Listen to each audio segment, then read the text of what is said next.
Ngawusu moya wami Ngawusu moya wami An amazing moment for me, for my career, for the brand Msiz'Kay, and also at the same time, pressure. Yeah. Good day and welcome to the Sunday Live podcast. My name is Msiz'Kay, and with me today is one of the superstars in Bulawayo, Msiz'Kay. Welcome to the program. Hi, I'm glad to be here. Thank you for having me. Okay, so first off, I would like to know, who is Msiz'Kay? Msiz'Kay, you.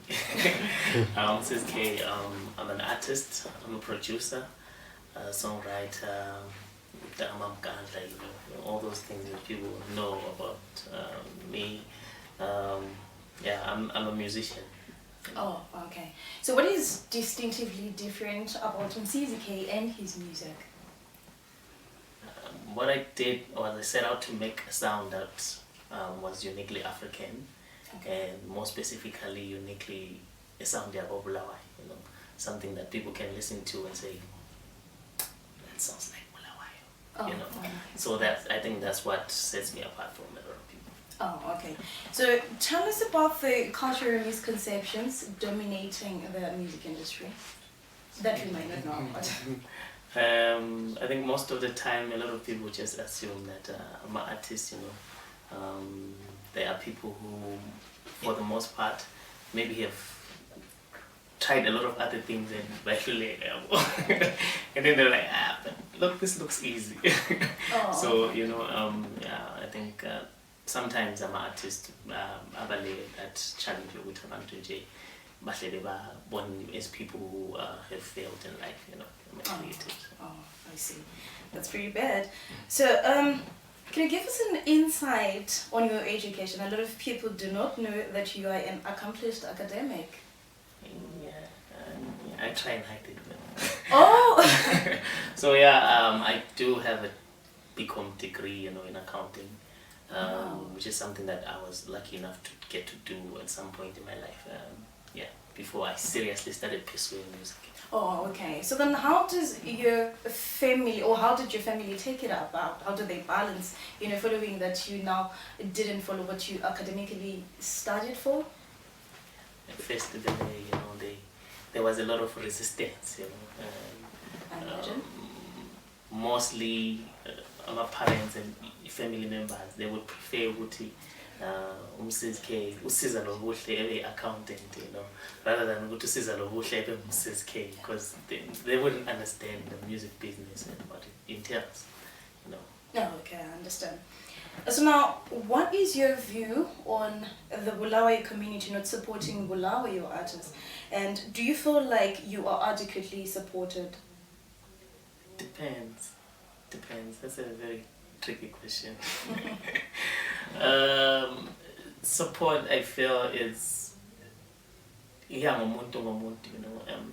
different people support you in their own way, in their own different ways. For the most part, I feel abantu who are artists as in our sector, they would mostly feel unsupported, not exactly by abantu themselves, because most of the time abantu maybe music having a figure or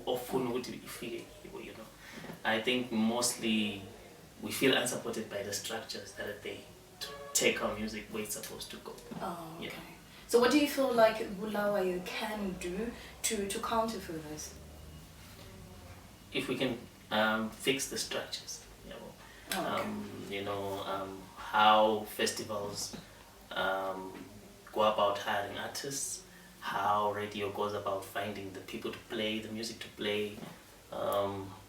If we can fix the structures, we can fix the industry. Oh, pretty nice.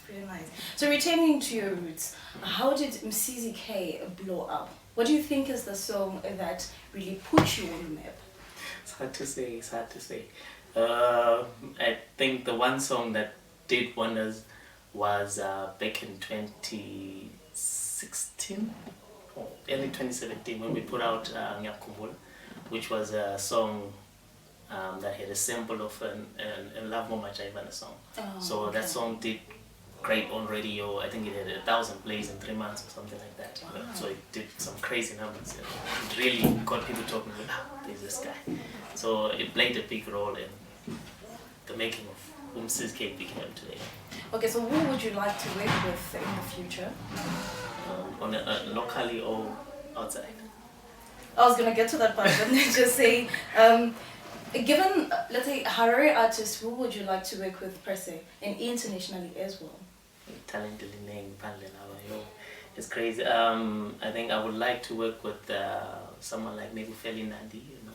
So her touring into us recently, an amazing artist, amazing performer. You know, I've been in talks with a couple of artists, you know, also about collaboration and stuff like that. So there are collaborations on the way, definitely. So speaking of collaborations, what are you doing to make sure that you are ahead beyond Zimbabwe? So I've had a couple of collaborations outside the country. Yeah. Been fortunate to work with guys from Brazil, from Botswana, and most recently I did a collaboration with a Kenyan artist. Oh, nice. Because yeah, it's a very big world, or Yeah, it's a yeah. small world depending on how you look at it. So in market here too, most of us sometimes say is limited to the place that we are living in, and Yeah, very yeah. true, very true. But umhlaba cool, so I'm working on taking the brand as global as it can go. Oh, perfect. So how do you come up with the works? How do you create the beats and the lyrics? How does everything come about?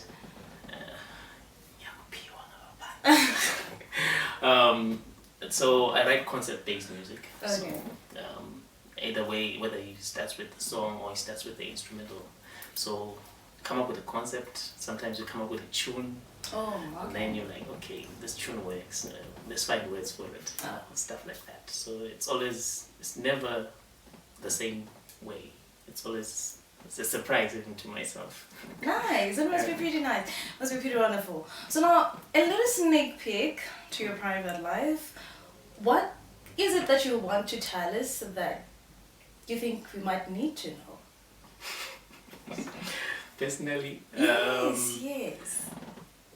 I like to hide as much of that part as possible, but Okay.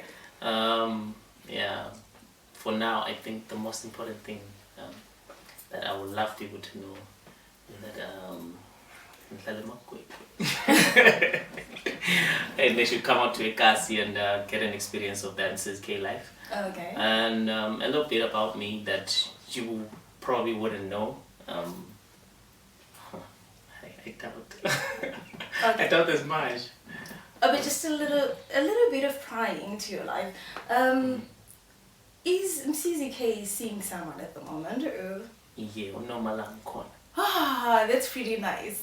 That's pretty nice. Thank you so much. So now we know there's a Nomalang. Thank you so much for coming to the podcast, Msiz'Kay. It was really nice interviewing you. And thank you so much to the viewers at home for joining us. Umoya wami ubona uhamba lechere ngifuna yonga umoya wami